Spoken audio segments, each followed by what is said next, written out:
Hello everyone, welcome back to my YouTube channel. I hope आप सब अच्छे होंगे। आज की वीडियो में हम अपनी गेट 2023 लीनियर प्रोग्रामिंग प्रॉब्लम को कंटिन्यू करते हुए ग्राफिकल मेथड के अंदर जो हमारी कुछ इंपॉर्टेंट कंडीशंस होती हैं, जैसे कि एक होती है कंडीशन हमारी अनबाउंडेड सॉल्यूशन कि कब हमें सॉल्यूशन मिलता है, अनबाउंडेड मिलता है। दूसरी कंडीशन होती है हमारी ऑल्टरनेटिव सॉल्यूशन, किस केस में आपको ऑल्टरनेटिव सॉल्यूशन मिलेगा। एंड देन होती है आपकी नो फिजिबल सॉल्यूशन, है ना, कोई आपको फिजिबल रीज़न ही नहीं मिला। तो इनके एग्जाम्पल के थ्रू हम समझेंगे कि कैसे आप बता सकते हैं कि कौन सी कंडीशन कब आपकी आ रही है। तो स्टार्ट करते हैं।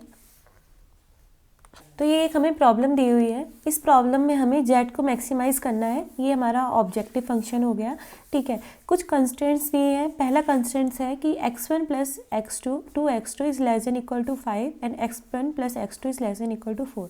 हमें नहीं पता ये ऑप्टिमल सॉल्यूशन देगा नहीं देगा, ऑल्टरनेटिव देगा, अनबाउंडेड देगा, हमें कुछ नहीं पता।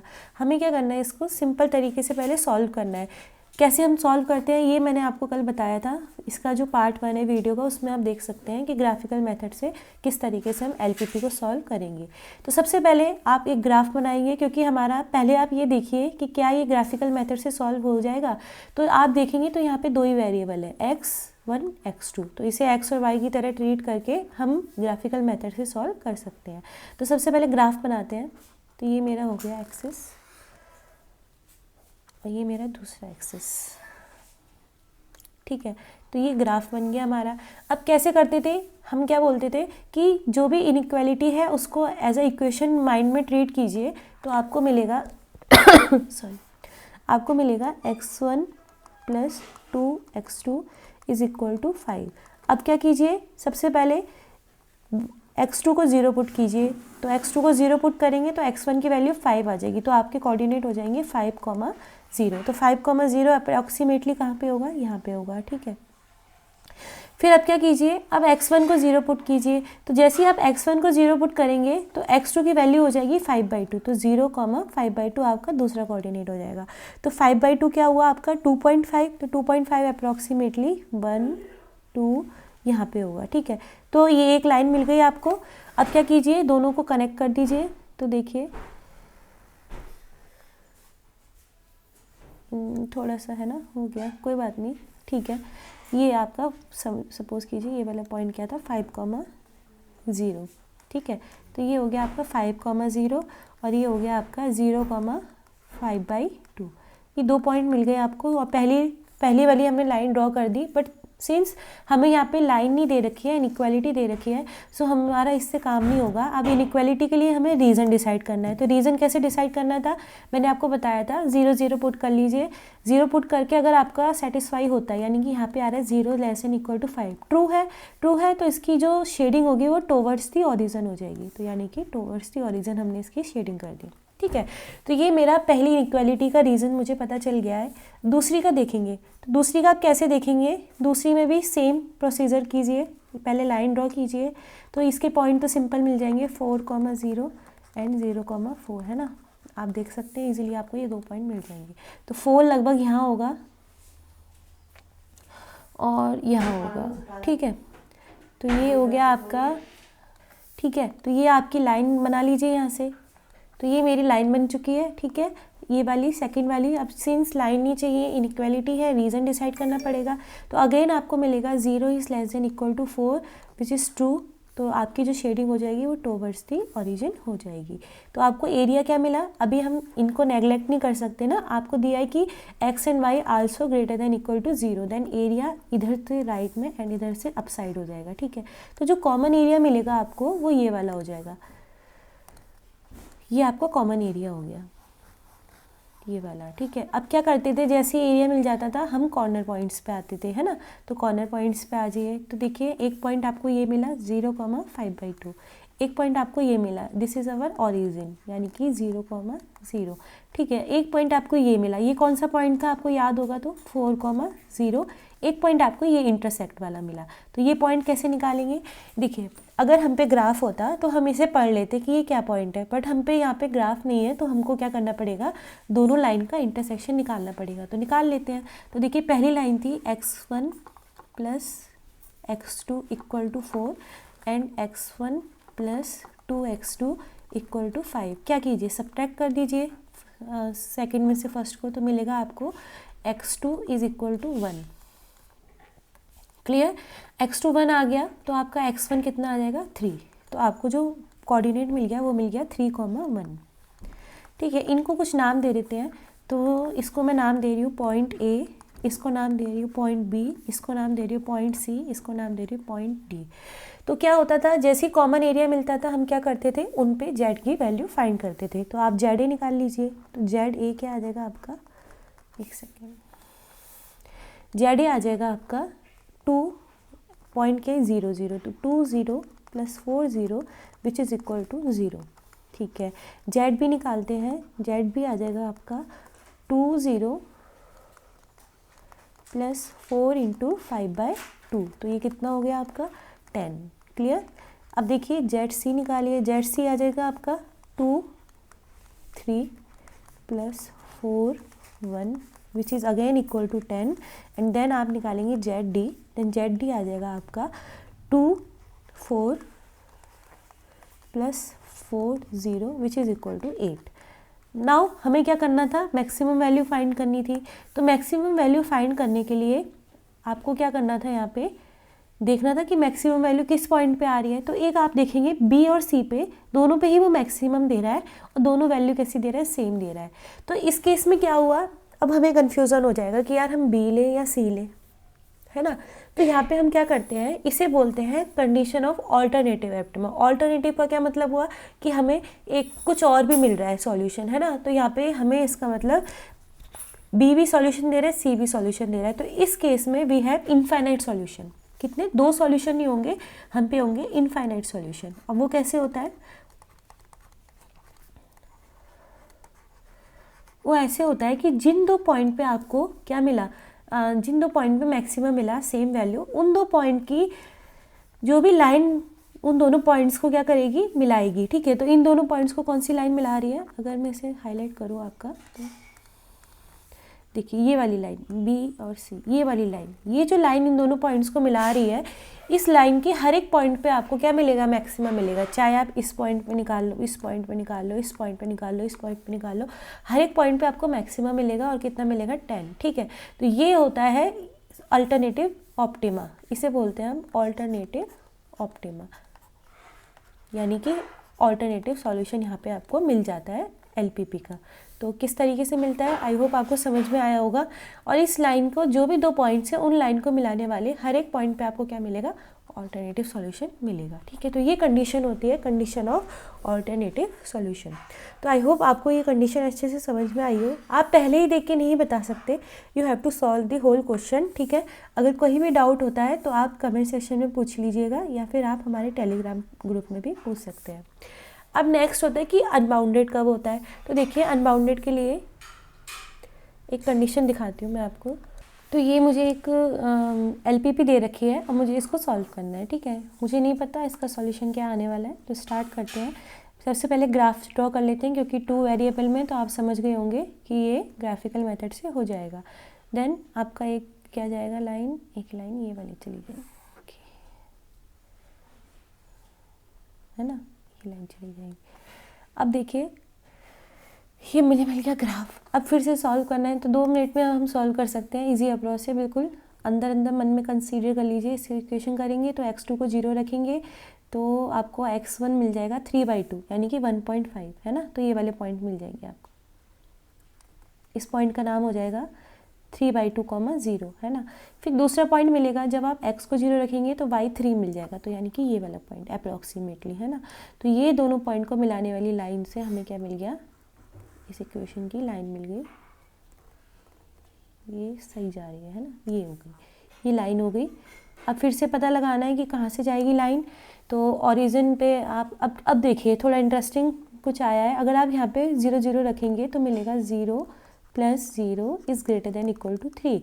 तो इसमें आ गया 0 is greater than equal to 3, which is completely wrong, क्योंकि 0 तो लेस देन इक्वल टू 3 होता है। तो जो अब इसकी शेडिंग होगी ना, वो टोवर्ड्स दी ओरिजिन नहीं होगी, यानी कि ओरिजिन से क्या होगी, बियॉन्ड होगी। टोवर्ड्स दी ओरिजिन होती तो वो इस तरीके से होती, क्योंकि टोवर्ड्स दी ओरिजिन तो ये हुआ, तो अभी हो जाएगी बियॉन्ड दी ओरिजिन, यानी कि ओरिजिन से हटकर इधर की तरफ, ऊपर की तरफ, ठीक है। तो आप इस तरीके से इसको कर सकते हैं ताकि आपको शेडिंग याद रहे। अब दूसरी लाइन देखते हैं। दूसरी लाइन क्या है, अगर आप उसको लाइन में कन्वर्ट करेंगे तो x2 is equal to x1, यानी कि simple y equal to x line है। y equal to x line कैसे जाएगी हमारी, इस तरीके से।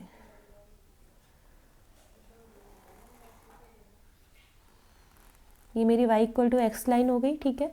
ये तो अब इसकी शेडिंग देखनी है आपको, तो देखिए इसकी शेडिंग कैसे देखेंगे। अब अगर आप यहाँ पे ओरिजिन वाली बात करेंगे तो थोड़ा सा कन्फ्यूज़न होगा, है ना। तो हमारा बेसिकली पर्पस क्या होता है कि हम यहाँ पे कोई भी पॉइंट रख के देख लेते हैं। अगर उस पॉइंट से हमारी जो लाइन हो रही है वो उस पॉइंट को ट्रू कर रही है तो वो क्या हो जाता है, वो उस पॉइंट की तरफ ही शेड कर देता है। अगर उस पॉइंट से क्या कर रही है, वो ट्रू नहीं कर रही है, तो बियॉन्ड दैट पॉइंट वो क्या करेगा, आपकी शेडिंग दे देगा। अब देखिए जैसे यहाँ पे देखिए तो यहाँ पे हमें ऐसे पॉइंट देखने पड़ेंगे जो हमें बता सके कि शेडिंग कहाँ होगी। तो एक पॉइंट हमें इस तरफ का लेना पड़ेगा, इस लाइन से यहाँ का, ठीक है। तो वो लीजिए, तो सपोज़ कीजिए मैंने एक पॉइंट ले लिया -1, 4 -1, 4 आपका रीजन में आ रहा है, इस साइड के रीजन में आ रहा है ना, ठीक है। तो लेंगे तो आपको मिलेगा 4 + 1 which is equal to 5 and which is greater than equal to 0। Clear है। तो यहाँ से आपको क्या मिला कि ट्रू आ रही है, तो शेडिंग यहीं की तरफ होनी चाहिए। बट फिर भी एक बार और आपका डाउट दूर करने के लिए एक पॉइंट इस तरफ का ले लेते हैं, इस एरिया का।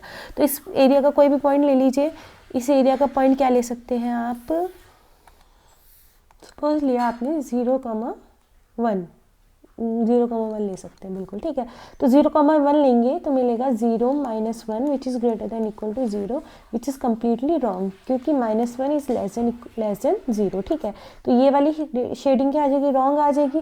तो शेडिंग किस तरफ ट्रू आई थी हमारी, ऊपर की तरफ। तो इसका रीज़न कहाँ चला जाएगा आपका, ऊपर की तरफ। तो ये एरिया डिसाइड करना भी एक बहुत अच्छा काम है, ठीक है। तो इसे भी अच्छे से समझिएगा। ये ऊपर की तरफ दे दिया, अब ये वाला एरिया इधर दे देगा और ये वाला एरिया इधर दे देगा, ठीक है। तो आपका जो कॉमन एरिया आएगा कंप्लीटली वो क्या आ जाएगा, कॉमन एरिया इस तरीके से आ जाएगा। और ये कॉमन एरिया कहीं पे जाके एंड नहीं हो रहा है ना, एक तो एंड पॉइंट ये मिल रहा है इसका, ठीक है। और इसका कोई और एंड पॉइंट अपने को, एक एंड पॉइंट ये वाला मिल रहा है, ठीक है। 2 एंड पॉइंट मिल रहे हैं, बट ये इन दोनों पे एक लास्ट नहीं हो रहा है, ये आगे जाके और ऐसे ऐसे ऐसे ऐसे ऐसे ऐसे ऐसे ऐसे ऐसे ऐसे ऐसे ऐसे होता जाएगा, ठीक है। तो यहाँ पे क्या आपको एक पर्टिकुलर पॉइंट मिल जाएगा, ऊपर आपको पता चल जाएगा क्या कि ऊपर जाने पे कौन सी पॉइंट पे मैक्सिमम वैल्यू दे रहा है। सपोज करो इन 2 पॉइंट पे तो उसने जो भी वैल्यू दी, अब वो जाहिर सी बात है इस पॉइंट पे और बड़ी वैल्यू देगा, इस पॉइंट पे और बड़ी वैल्यू देगा, इस पॉइंट पे और बड़ी वैल्यू देगा। तो हम एक पर्टिकुलर वैल्यू तो नहीं बता सकते ना कि इसकी पर्टिकुलर वैल्यू में सॉल्यूशन क्या होगा। तो ऐसे सॉल्यूशन को हम बोलते हैं अनबाउंडेड, क्योंकि इसका कोई बाउंड नहीं है। ये क्या हो रहा है, अनबाउंडेड हो रहा है। जितनी बड़ी आप वैल्यू देना चाहे ऑब्जेक्टिव फंक्शन को उतनी बड़ी दे सकते हैं, ठीक है। तो ये होता है अनबाउंडेड सॉल्यूशन, ठीक है। यहाँ पे आप बता नहीं सकते कि ऑप्टिमल सॉल्यूशन क्या होगा, ठीक है। अगर सपोज यहाँ पे मिनिमम होता, यहाँ पे मैक्सिमम की जगह मिनिमम होता, तब तो आपको छोटी वैल्यू चाहिए होती, तो ऊपर जाने पे तो वैल्यू बड़ी होती जाती ना, तो आपको इन्हीं पॉइंट पे क्या मिल जाता, मिनिमम मिल जाता। चूँकि यहाँ पे मैक्सिमम का केस है और सारे के सारे कोफिशिएंट पॉजिटिव हैं, तो आप नहीं बता सकते, है ना। तो ये वैल्यू कैसी जाएगी, बढ़ी जाती जाएगी, बढ़ी जाती जाएगी, और आपको इसका कोई भी सॉल्यूशन नहीं मिल पाएगा, ठीक है। तो ये था हमारा अनबाउंडेड का केस। तो इसको भी अच्छे से आई होप आपको समझ में आया होगा। और इससे रिलेटेड कोई और क्वेश्चन है या इसी में डाउट है तो आप वो भी कमेंट सेक्शन में पूछ सकते हैं। इसमें मैं बहुत अच्छी कंडीशन बताती हूँ आपको। कंडीशन है, देखिए एक क्वेश्चन देखते हैं। सपोज कीजिए आपको एक ये वाला केस दिया है, ठीक है। तो इसमें ये ऑब्जेक्टिव फंक्शन भी चेंज करना है, तो यहाँ पे मैं कर देती हूँ माइनस, है ना, माइनस। अब देखो इसका ग्राफ ड्रॉ करते हैं। तो इसकी तो ये वाली लाइन तो यही ड्रॉ होगी, x1 = x2, ये जो मैंने ड्रॉ कर रखी है सेकंड वाली। पहली लाइन है x1 is less than equal to 3, तो ये लाइन कैसे ड्रॉ करेंगे आप, ये वाली लाइन ड्रॉ होगी। सपोज करो ये 3 वाला पॉइंट है, तो ये लाइन ड्रॉ हो जाएगी,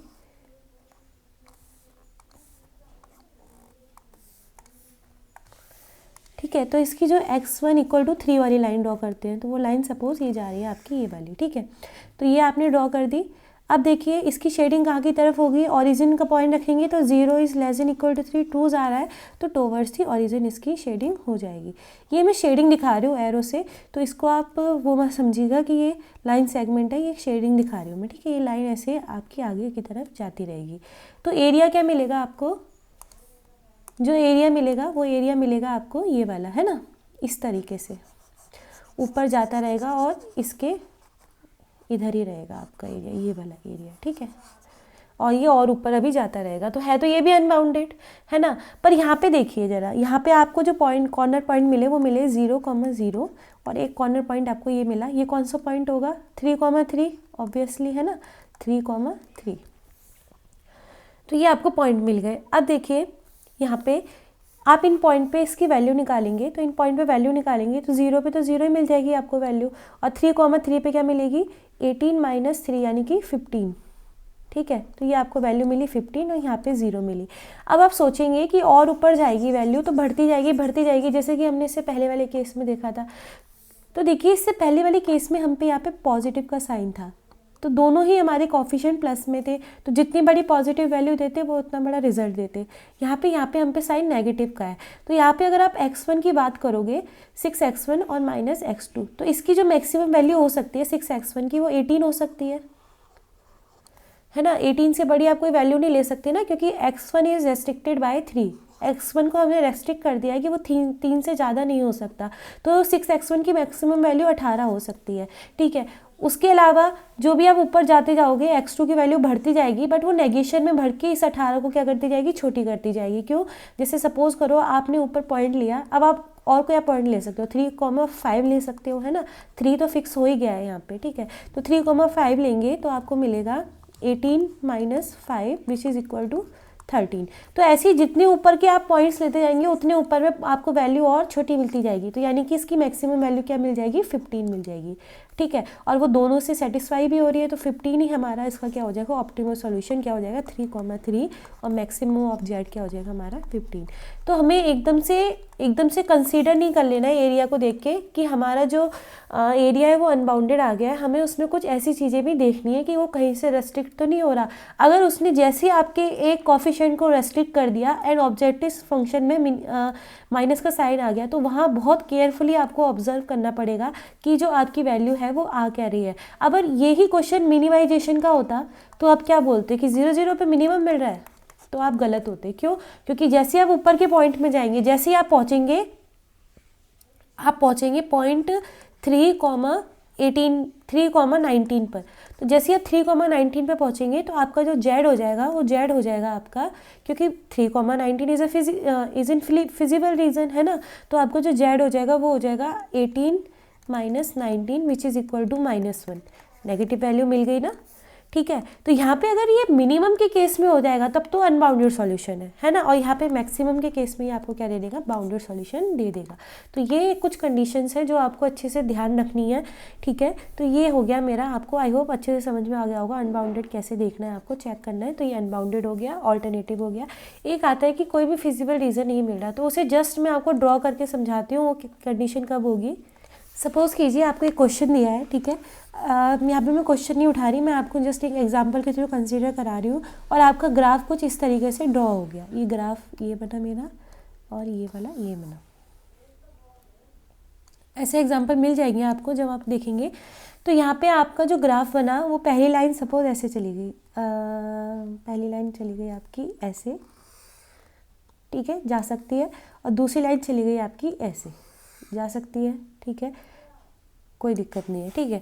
अब देखिए ये वाली जो लाइन की शेडिंग थी इसने ऐसे दे दी और इसने ऐसे दे दी, इसने ऐसे दे दी। तो क्या हुआ यहाँ पे जो एरिया मिला आपको वो एरिया किस तरीके से मिलेगा, यहाँ पे जो एरिया मिला वो डाउन साइड मिल गया, और यहाँ पे जो एरिया मिला अप साइड मिल गया। क्या कोई आपको कॉमन एरिया मिल रहा है दोनों का, दोनों इनइक्वालिटी, क्या आपको कोई कॉमन एरिया दे रही है ना, नहीं दे रही, नो कॉमन एरिया, ठीक है, नो कॉमन एरिया। तो इस कंडीशन में क्या बोलते हैं हम, इस कंडीशन में हम बोलते हैं कि हमें कोई भी फिजिबल रीज़न नहीं मिल रहा है। फिजिबल होता क्या है, पहले तो हमें ये समझना पड़ेगा। फिजिबल में होता क्या है कि हमें एक ऐसा एरिया मिल गया जो सारी की सारी इनइक्वालिटी कंप्लीटली सेटिस्फाई कर रही है, पर ये वाली इनइक्वालिटी हमें ये वाला एरिया दे रही है, ये वाली इनइक्वालिटी ये वाला एरिया दे रही है, तो दोनों में कोई कॉमन एरिया नहीं मिल रहा ना, तो यहाँ पे इस कंडीशन में हम बोल देते हैं we have no feasible region और नो फिजिबल सॉल्यूशन। तो होता क्या है कि कभी कभी हम लोग फिजिबल और अनबाउंडेड में बहुत ज़्यादा कंफ्यूज हो जाते हैं। तो फिजिबल एक अलग केस है, अनबाउंडेड एक अलग केस है। अनबाउंडेड में आपको फिजिबल रीज़न मिल जाता है ना, बट उसका एक बाउंडेड सॉल्यूशन नहीं मिलता, ठीक है। बट फिजिबल में क्या होगा, आपको एक कॉमन एरिया ही नहीं मिलेगा, इधर का एरिया ये आ जाएगा, इधर का ये आ जाएगा, we have no common area, तो हम कह देंगे कि नो फिजिबल सॉल्यूशन। तो ये कुछ कंडीशंस थी जो ग्राफिकल मेथड में क्या हर आप चाहे सिंप्लेक्स करोगे वहाँ पे भी आपको मिलेंगी, बट वहाँ पे इसका टूल कुछ और होगा समझने का। यहाँ पे हमने ग्राफिकल से करा क्योंकि हमें 2 वेरिएबल में सबसे ज़्यादा सुटेबल ग्राफिकल ही रहता है, ठीक है। तो सबसे पहले आपने क्या सीखा कि ऑप्टिमल सॉल्यूशन, जो आपने कल सीखा था कि कैसे निकालते हैं। फिर आपने सीखा इसका ऑल्टरनेटिव सॉल्यूशन, फिर आपने सीखा अनबाउंडेड सॉल्यूशन, और अब आपने सीखा नो फिजिबल रीज़न, ठीक है। तो ये थी आपकी कुछ कंडीशंस। आई होप आपको अच्छे से समझ में आई होंगी। कहीं भी किसी में भी डाउट है तो आप कमेंट सेक्शन में पूछ सकते हैं। कल की वीडियो में हम सिंप्लेक्स मेथड पढ़ेंगे और साथ ही साथ कुछ इनके जो प्रीवियस ईयर के क्वेश्चंस आए हैं वो सॉल्व करेंगे। तो आई होप आपको वीडियो अच्छा लगा होगा। तो प्लीज़ चैनल को लाइक कीजिए, सब्सक्राइब कीजिए, शेयर कीजिए। Thank you for watching.